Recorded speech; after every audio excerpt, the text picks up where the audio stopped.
Hello hi Radhe Krishna मेरे प्यारे भाई और बहनों। तो आज हम करने वाले चैप्टर नंबर 8, एक छोटा सा डायनामाइट टाइप चैप्टर। छोटा है लेकिन यार डायनामाइट है, छोटा पैकेट बड़ा धमाका इस चैप्टर के लिए परफेक्टली सूट होता है। सबसे छोटा चैप्टर है ये आपका, और इसके अंदर सच बताऊं इसकी वेटेज, इसकी और चैप्टर नंबर 7 की वेटेज 20 मार्क्स की आती है। 20 मार्क्स बहुत ज्यादा होते हैं, और चैप्टर की देखा जाए मिनिमम वेटेज कम से कम 10 से 12 नंबर के रहने वाले बहुत ही बढ़िया चैप्टर है। Chapter number 8 controlling. अब इस चैप्टर के अंदर मैं आपको वापस लेके चलता हूँ थोड़ा सा चैप्टर नंबर 1 के ऊपर। मैंने वहां पे आपको क्या सिखाया था, फंक्शंस ऑफ मैनेजमेंट। अब उसी कहानी को एक बार वापस दोहरा लूं मैं, ताकि आप लोगों को इसका 3 इडियट स्टाइल के अंदर मीनिंग पता चल जाए। 3 इडियट स्टाइल पता है ना? अरे सीधा सीधा नहीं बोल सकते थे, सीधा सीधा हम इस चैप्टर का सबसे पहले मतलब समझते हैं। पहले कहानी सुन ले। सबसे पहले ऑर्गेनाइजेशन क्या करती है? प्लानिंग करती है। अब प्लानिंग करिए, और उस प्लानिंग को सक्सेसफुल बनाने के लिए क्या करती है? चीजों को ऑर्गेनाइज करती है। जो चीजों को ऑर्गेनाइज करती है बाहर से क्या लेके आती है? वो स्टाफ लेके आती है। स्टाफ क्यों लेके आती है? ताकि हम उसे डायरेक्ट कर सके कि काम कैसे करना है। और लास्ट के अंदर क्या करते हैं? हमने उन्हें काम बता दिया कि काम क्या करना है। लास्ट में हम क्या देखते हैं कि वो काम कर कैसे रहे हैं, काम कर कैसे रहे हैं, हमें को चेक करते हैं कि उनकी परफॉर्मेंस क्या है। एक इन शॉर्ट अगर मैं सीधा साधा 3 इडियट स्टाइल के अंदर बोलूं कंट्रोलिंग का मतलब क्या होता है, तो सीधा सीधा इसका मतलब यही है कि आपकी परफॉर्मेंस चेक करना कि आप काम किस तरीके से कर रहे हो। आपकी परफॉर्मेंस चेक करना कि आप काम किस तरीके से कर रहे हो। एक एग्जांपल लेता हूं मैं इसके अंदर। जैसे कि मान लेता है आपका हाफ ईयरली एग्जामिनेशन है। आपका कौन सा एग्जामिनेशन है? हाफ ईयरली एग्जामिनेशन है। आपने सोचा कि यार मुझे है ना, मैंने पीवाईक्यूज करना है। मुझे क्या करना है? मुझे पीवाईक्यूज करने हैं। मुझे एमसीक्यूज की प्रैक्टिस करनी है। एमसीक्यूज की प्रैक्टिस के बाद मुझे पीवाईक्यूज करने हैं, एमसीक्यूज करने हैं। इसके अलावा मुझे सैंपल पेपर सॉल्व करने हैं। ठीक है, मुझे ये पर्टिकुलर ये सारी चीजें करनी है मेरा हाफ ईयर एग्जामिनेशन के अंदर। आपने सोचा कि मैं सारी चीजें करता हूं। आपने इसमें से पीवाईक्यूज तो कर लिए, एमसीक्यूज कर लिए, सैंपल पेपर्स नहीं किए। आपने सोचा था कि यार मैं ना 70 अबव स्कोर करूंगा, 70 प्लस। मैं कितना स्कोर करूंगा? 70 प्लस। ये आपने क्या किया? आपने आपको टारगेट दे दिया कि भाई मैं कितना स्कोर करूंगा, 70 प्लस। रिजल्ट आया, आपके आए 45 आउट ऑफ 80। भैया क्या सोचा था? 70 सोचे थे, 45 आए। आपके पेरेंट्स क्या कहेंगे? बेटा तूने कमी कहाँ रहेगी, तुझसे गलती कैसे होगी कि तू 70 सोच के तेरे 45 आ गए। पहले पेरेंट्स नहीं पूछेंगे, पेरेंट्स मुझे पता है, लेकिन फिर भी मान लेते हैं कि अच्छे मतलब 1% पेरेंट्स के अंदर आपके पेरेंट्स आ जाते हैं। ठीक है, तो आपके पेरेंट्स क्या पूछेंगे? बेटा गलती कहाँ से रहेगी? वरना तो आपको भी पता है, अगर ऐसा हो जाता है तो आपको भी पता है कि झाड़ू कहाँ रखी होती है, बेल्ट कहाँ रखी होती है। तो 45 मार्क्स आ गए। ठीक है आपके, तो आपके पेरेंट्स पूछेंगे बेटा कमी कहाँ रहेगी? आप क्या कहोगे? पापा मैंने है ना पीवाईक्यूज कर लेते, एमसीक्यूज कर लेते, सैंपल पेपर नहीं करे। Finding out the reason of deviation. क्या आपसे क्या होता है अगर आपसे नॉर्मली कोई गलती हो जाती है, तो आपके पेरेंट्स क्या पूछते हैं कि बेटा तुमसे गलती हुई क्यों? ये सब चीजें पूछते हैं। सबसे पहले आपके पेरेंट्स क्या जानना चाहते हैं? गलती हुई क्यों। एक ऑर्गेनाइजेशन भी सबसे पहले क्या जानना चाहती है कि बहुत गलती हुई है, होगी कोई बात नहीं, हुई क्यों, रीजन पता चले ना कि बहुत अगर आपसे गलती हुई है तो इस गलती का रीजन क्या है। उसके बाद क्या होता है, अगर आपसे गलती हो जाती है तो आपके पेरेंट्स क्या कहते हैं? भैया गलती हो गई, अब इससे आप क्या करें, तो जीवन बर्बाद है। ये ऐसे कहते हैं गलती हो गया कोई बात नहीं, अब उस गलती के अंदर सुधार करो। उस गलती के अंदर क्या करो? सुधार करो। यही है कंट्रोलिंग के अंदर, यानी कि कंट्रोलिंग का अब आपको थोड़ा सा क्लियर हो चुका होगा कंट्रोलिंग के बारे में, क्या बारे में बात कर रहा हूँ। अब इस डेफिनेशन को पढ़ो। कंट्रोलिंग की डेफिनेशन है comparing the actual performance with the planned performance. Comparing the actual performance with the planned performance. Example के ऊपर आ जाओ। आपकी प्लान एक्चुअल परफॉर्मेंस कितनी थी? 45 थी आपकी एक्चुअल परफॉर्मेंस। आपकी प्लान्ड परफॉर्मेंस कितनी थी? 70 थी। ओके, कंपेयरिंग, कंपेयर करना क्या? Actual performance with the planned performance. And if there is any deviation, if there is any deviation, देखो तीन केस बन जाते हैं। 70 का टारगेट लिया, 70 आ गए। 70 का टारगेट लिया, 75 आ गई। दोनों के अंदर कोई दिक्कत नहीं है। 70 आए, खुश हूं बहुत। 75 है, बहुत ज्यादा खुश हूं। लेकिन अगर कम आए तो यहां पे दिक्कत आ जाती है। तो हम इसके अंदर क्या कहते हैं? Compare actual performance with planned performance and if there is any deviation. Deviation का मतलब कोई कमी बेसी रह गई है। इसके अंदर कितने की कमी बेसी रहेगी? इसके अंदर सर कमी रहेगी हमारे पास 25 नंबरों की। हमारे पास क्या रहेगी? कमी रहेगी। कितने नंबरों की? 25 नंबर कम आए हमारे।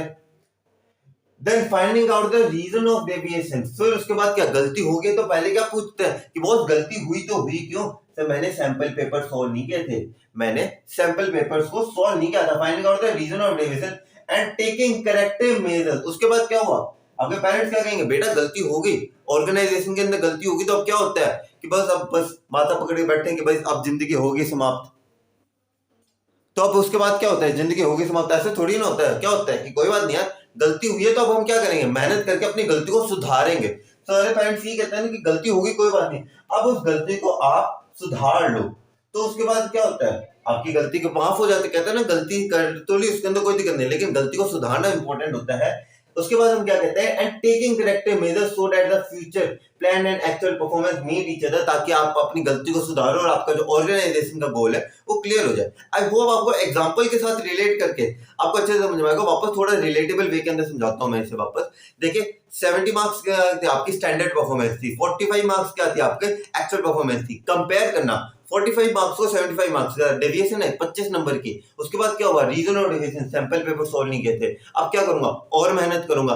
क्यों करूंगा, टेकिंग करेक्टिव मेजर, क्या मेहनत किया, और मेहनत करूंगा और सैंपल पेपर्स करूंगा। इससे क्या होगा, आपकी जो फाइनल गोल है कि मुझे इतने नंबर चाहिए थे, 70 प्लस मार्क्स चाहिए थे, वो क्या हो जाएगा, अचीव हो जाएगा। This was all about controlling. Controlling का मतलब आपको समझ में आ जाना चाहिए, क्योंकि हमेशा कहते हो यार चैप्टर कर रहे हो, कोई चैप्टर कर रहे हो बहुत बढ़िया बात है, लेकिन चैप्टर का सबसे पहले मतलब देखो है, रट्टाफिकेशन मत मारो। क्योंकि रट्टाफिकेशन देखा होगा अपने 3 इडियट्स का बहुत फेमस डायलॉग है कि ये 1 साल तो निकाल लोगे, लेकिन आने वाले जो साल होंगे उसमें जिंदगी आपके साथ क्या कुछ करेगा आपको खुद को नहीं पता। तो रट्टाफिकेशन नहीं, सबसे पहले चीजों को समझने स्टेप बाय स्टेप। थोड़ी वीडियो मेरी लंबी बनती है, मुझे पता है मेरी वीडियोस लंबी बनती है, और काफी ऐसे चैनल्स हैं जो बहुत ही 10-1 मिनट की वीडियो के अंदर बहुत ज्यादा कंटेंट समझाते हैं, लेकिन मैं हमेशा डिटेल वे के अंदर समझाता हूँ। कि मेरा नया चैनल है, देखो मैं अपना 110% देता हूँ।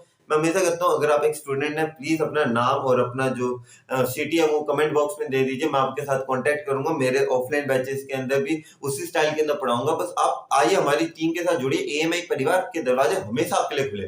तो ये तो था कंट्रोलिंग का मतलब। अब बारी है कंट्रोलिंग के ही आगे वाले पार्ट्स को करने की। तो अभी तक हम लोगों ने इस चैप्टर का मतलब तो समझ लिया, अब बारी इसी चैप्टर के फीचर्स को करने की। कंट्रोलिंग के फीचर्स एक एक करके समझते हैं कि क्या क्या फीचर्स है। वो 4 ही फीचर्स है, लेकिन एक चीज बताऊं, फीचर्स 4 ही हैं, लेकिन एग्जामिनेशन के अंदर फीचर्स कंट्रोलिंग में पूछे जाते हैं। जनरली कह रहा हूँ, features of controlling are asked in examination. इस चैप्टर के अंदर मैं कह रहा हूँ, इस चैप्टर है छोटा, लेकिन इस चैप्टर का कोई भी ऐसा पार्ट नहीं है जो पूछा ना जाता हो। इंपॉर्टेंस इस चैप्टर की पूछी जाती है, फीचर्स इस चैप्टर के पूछे जाते हैं, रिलेशनशिप, प्रोसेस, सारी चीजें इस चैप्टर के पूछे जाती है। काफी बार होता है इस चैप्टर के अंदर हम बता देते हैं कि चैप्टर के अंदर पार्ट जनरली पूछा नहीं जाता, लेकिन इस चैप्टर का हर एक पार्ट, इस चैप्टर की खासियत है, मैंने कहा छोटा पैकेट बड़ा धमाका, यानी कि इस चैप्टर का हर एक पार्ट बहुत ही ज्यादा इंपॉर्टेंट है।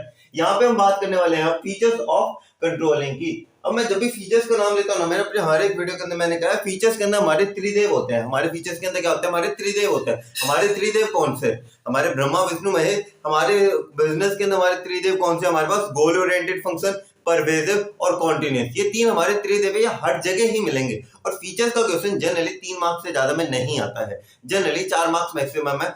3 से 4 नंबर के अंदर आता है, और 3 से 4 नंबर के अंदर 3 पॉइंट तो हर एक चैप्टर के अंदर कॉमन है, गोल ओरिएंटेड, परवेजिव, कॉन्टिन्यूस। तो हर एक जगह अलग अलग जगह माथा मारने की कोई जरूरत है नहीं सर। 3 को देखो, मैं हमेशा कहता हूँ, यूपीएससी के टॉपर्स भी ये कहते हैं मटेरियल थोड़ा रखो, लेकिन उसे रिवाइज अच्छा करो। मटेरियल थोड़ा करो, ऐसे नहीं कि एक पॉइंट हर एक चैप्टर के फीचर्स करीबन 10 मतलब 7 से 8 फीचर्स है। 12 के हिसाब से भी देखें, अगर 7 चैप्टर के अंदर करीबन 80 से 90 आपके हेडिंग्स बन जाते हैं। 80 से 90 हेडिंग्स याद करोगे क्या, नहीं। 3 है यार फीचर, 3 नंबर से ज्यादा स्मार्ट वर्क करना है आप लोगों को। तो सबसे पहले फीचर्स आता है हमारे पास इसके अंदर goal oriented function. Goal oriented function, जैसे आप अब एक और एग्जांपल लेके बात करते हैं, कहानी सुनाता हूं मैं आपको। जैसे एक बच्चा था, उस बच्चे का नाम रख देते हैं हम Fukra Insaan. Okay, big boss OTT.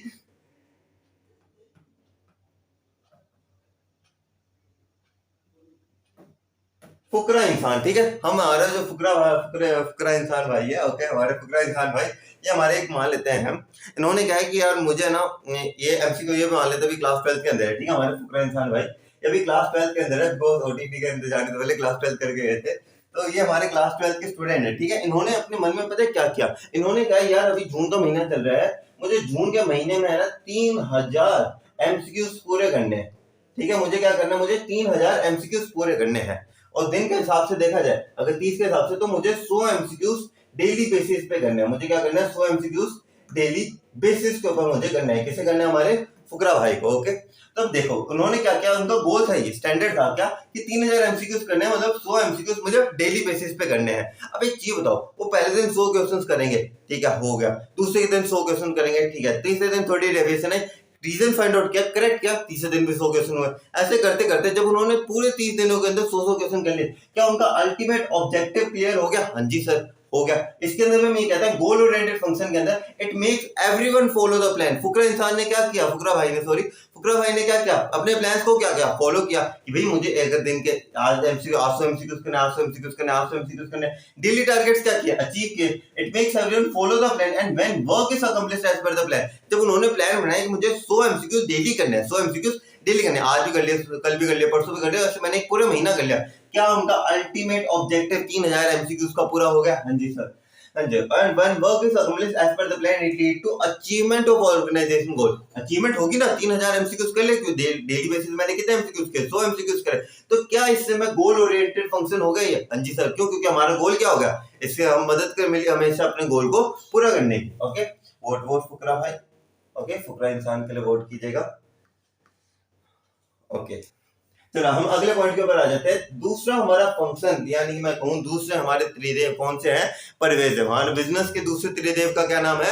Pervasive. Pervasive के अंदर क्या कहते हैं यार? एप्लीकेबल एवरीवेयर, हर एक जगह लगते हैं। एक चीज बताओ, क्या बिजनेस कंट्रोलिंग करते हैं कि हाँ, जैसे मैंने आज आपको, जैसे हमने आपको टारगेट दिया कि आपको 100 यूनिट्स बनानी है, ठीक है, आपने 80 बना दी, हम क्या कहेंगे सर 20 यूनिट्स का क्या है यहाँ पे, 20 यूनिट्स की डेविएशन है सर, 20 यूनिट्स आपने डेविएशन है आपकी।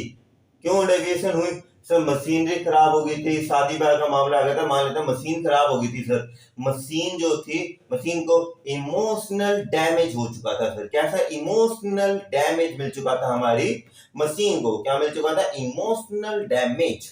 हमारी मशीन को इमोशनल डैमेज हो गया था सर।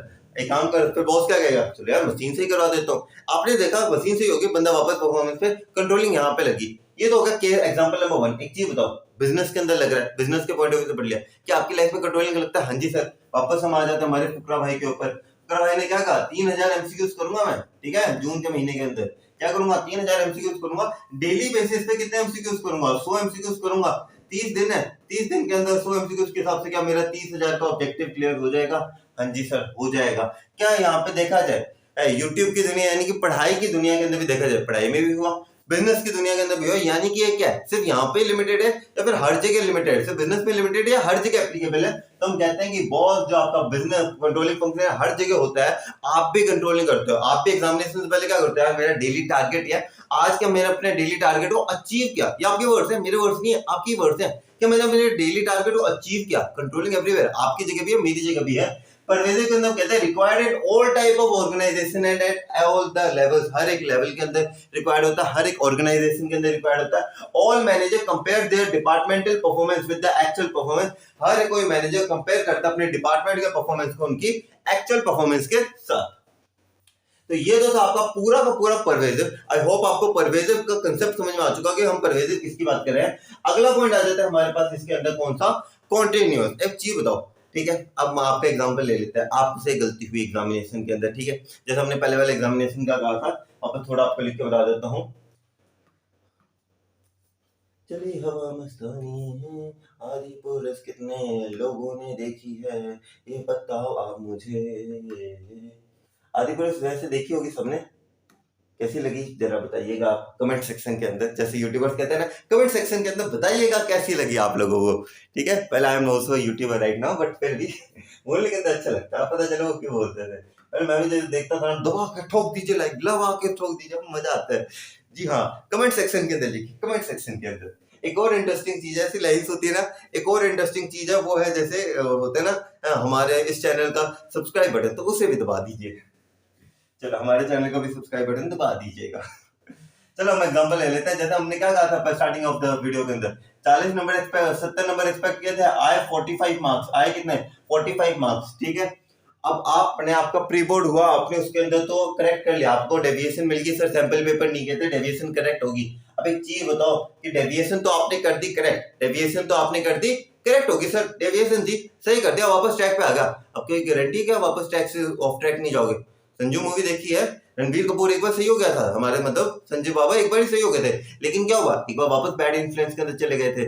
सही होके जरूरी नहीं है कि अगर आप सही हो गए तो आप हमेशा के लिए सही हो जाओगे, नहीं बॉस, आपका क्या होगा, आप वापस, हो सकता है चांसेस है, जरूरी नहीं है, हो सकता है आप वापस डेविएट हो जाओ। तो प्लानिंग कंट्रोलिंग क्या है, एक कॉन्टिन्यूस फंक्शन है। कॉन्टिन्यूस कहते हैं बॉस, एक बार मैंने अपना अचीव कर लिया, जैसे हमने हमारे फुकरा भाई थे 3000 एमसीक्यूज करने की बात करी थी हमने फुकरा भाई से, दिन के 100, आज उन्होंने 90 किए, आज उन्होंने क्या किया, 90 किया, 10 की डेविएशन थी, पता चल गया 10 एमसीक्यूज करे, पूरा कर लिया डेली टारगेट। तो क्या होगा, कल भी अगर उन्होंने 100 एमसीक्यूज का टारगेट करके 80 का टारगेट लिया था, क्या कल नहीं करेंगे? करेंगे सर, जब तक उनका अचीव नहीं हो जाता तब तक वो करेंगे। यानी कंट्रोलिंग क्या है, कॉन्टिन्यूस फंक्शन है सर, बार बार करेंगे जब तक हमारा अचीव नहीं हो जाता ऑर्गेनाइजेशनल गोल। अब एक चीज बताओ सर, क्या ऑर्गेनाइजेशनल गोल को अचीव करने के बाद कंट्रोलिंग फंक्शन खत्म? मैंने कहा नहीं, आपने ऑर्गेनाइजेशनल गोल को अचीव किया, दूसरा ऑर्गेनाइजेशनल गोल खड़ा ही है।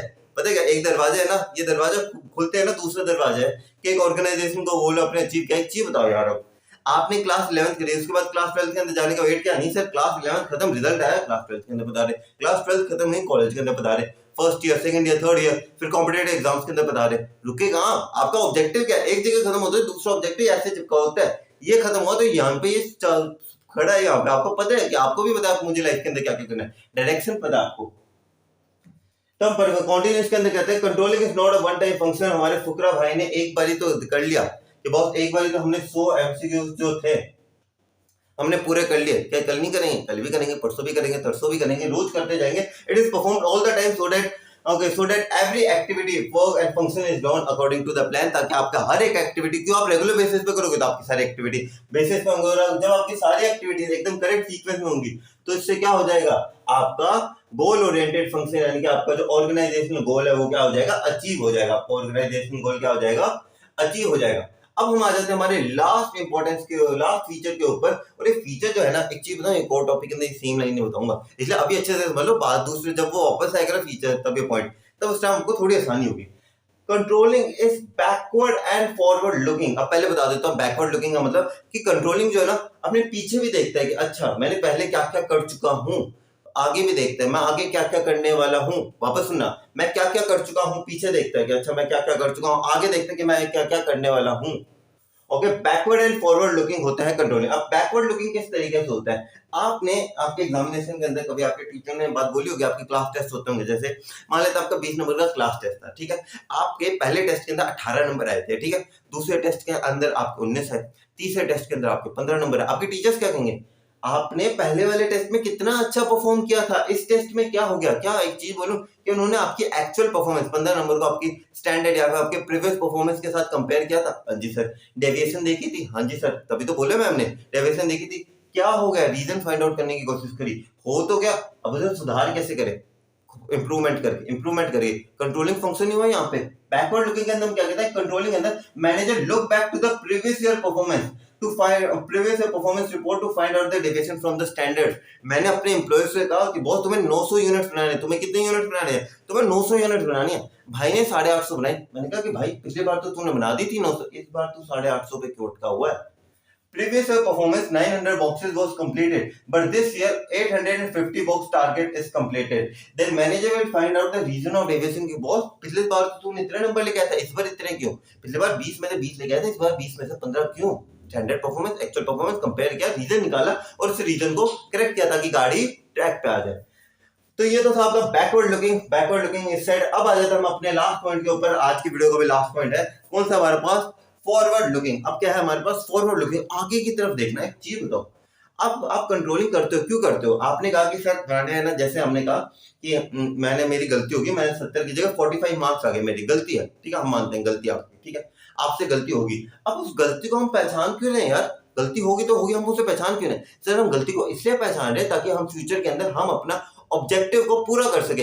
यानी कि मैं कहूं कंट्रोलिंग का मतलब सिर्फ कंपेयरिंग नहीं होता। मैंने कंट्रोलिंग की पूरी बात सुना, कंपेयरिंग करना एक्चुअल परफॉर्मेंस को प्लान्ड परफॉर्मेंस के साथ। डेविएशन हो तो उसके बाद वाली लाइन, काफी बार क्या होता है हम सिर्फ डेविएशन तक ही समझ लेते हैं, नहीं, डेविएशन हो तो उसके बाद क्या है, finding out the reason of deviation की। बहुत गलती हुई तो हुई क्यों, और रीजन फाइंड आउट कर ले। उसके बाद क्या, बहुत गलती हो गई, कोई दिक्कत नहीं है, बहुत गलती हुई है, इंसान से होती है गलती, और उस गलती को सही करना ताकि गाड़ी ट्रैक पे आ जाए, ताकि गाड़ी ट्रैक पे आ जाए। Controlling it does not end by comparing the actual performance with the planned performance, but also finding out the reason of deviation so that it does not occur in future, ताकि future के अंदर अकर ना हो हमारी गलती वापस। और इसके साथ साथ एक एडिशनल पॉइंट इसका ये भी है, जो यहाँ पे नहीं मेंशन है, वैसे बता रहा हूँ मैं आप लोगों को, कि आपका जो ऑर्गेनाइजेशन गोल है वो क्या हो जाए, अचीव हो जाए।